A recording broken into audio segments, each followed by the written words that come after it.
Ama Mirna. Ayan. Si Ama Mirna po ay ating isinalin po.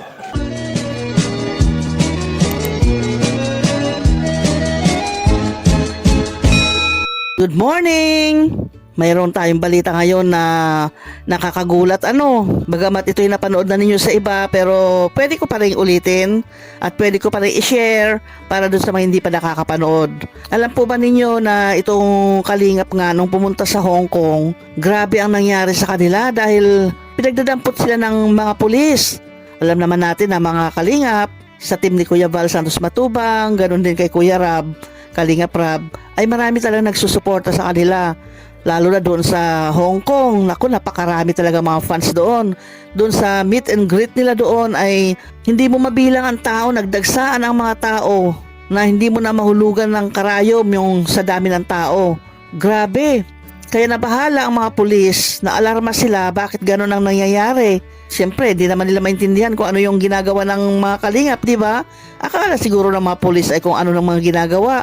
Kasi alam naman po natin na pag ang isang lugar ay nagkaroon ng umpuk-umpukan, ay di-disperse yan talaga ng mga pulis dahil siyempre pag-iingat yun, baka mamaya meron nang nagbubuo ng pag-aaklas dyan o meron nang ginagawang programa na against the government, ganon.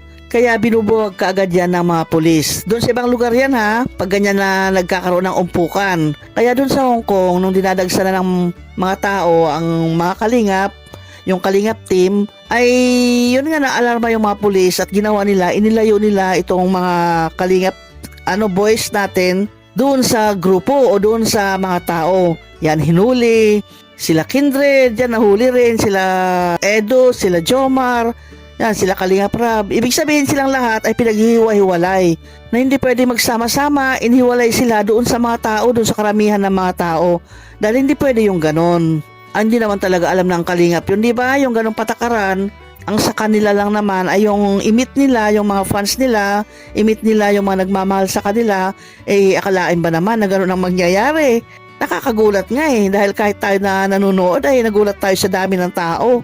Kaya okay lang naman yun sa kalingap na sila inilayo ng mga pulis. Dahil rules ng Hong Kong yon ay sumunod lang naman yung kalingap, sundin kung ano yung pinagawa ng mga pulis sa kanila. Yun nga, pinaghiwa-hiwalay sila, inaristo sila at inilayo doon sa mga karamihan, inilayo doon sa mga tao. Kahit saan kasi pumunta yung kalingap team kahit naglalakad nga lang sila doon sa mall o doon sa may station ng train, ay may sumisigaw, kalingap, may sumisigaw ng ganyan. Kuya Rab, Kuya Val, ibig sabihin, ang dami-dami, naglalakad lang yung mga tao, pero sumisigaw sila ng ganon. Yung mga talagang supporters din ng Kalingap, ay hindi humiwalay talaga kila Kalingap Rab. Sinuportahan talaga nila yung mga pagdalaw o yung mga pupuntahan ng Kalingap, sumama sila at inalalayan, saan man sila pumunta ay talagang sinamahan sila. Sila yung naging guide doon, maging sasakyan, pinagamit, ang ganda-gandang sasakyan, ipinagamit sa Kalingap, ay talaga nga naman mahal na mahal ng mga tao o mahal na mahal ng mga OFWs na nasa Hong Kong ang Team Kalingap.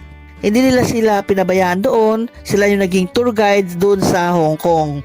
Kaya ang mga Kalingap team ay talaga nga naman ang saya-saya yung nangyari, yung kanilang pagbabakasyon doon sa Hong Kong.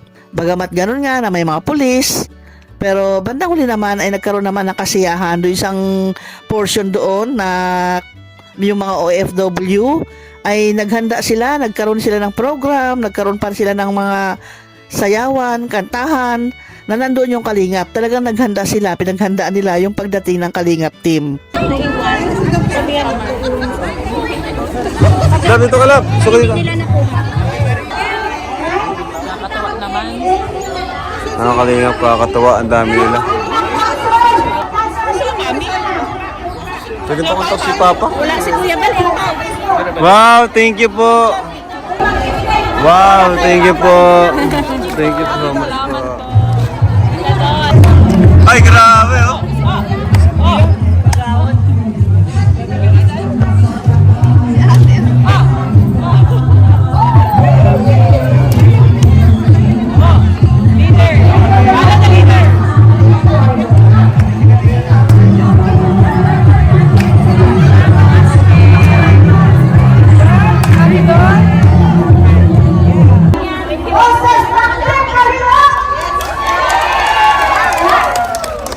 po, si Jomar. Ay, grabe. Inulit po. Para daw makita ni Kuya Bal. Ganun nila kamal. Ganun nila kamal si Kuya Bal. Kuya, para sa'yo pala yan.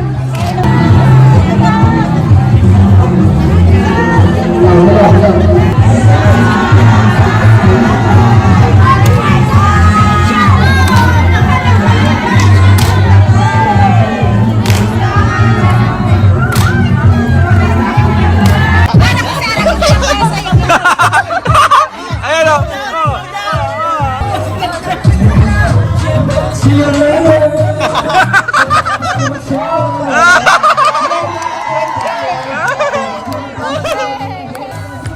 Oh! Ay, grabe!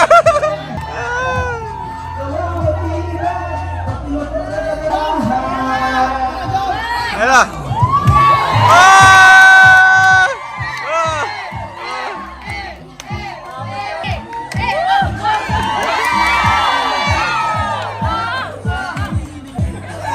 Ah!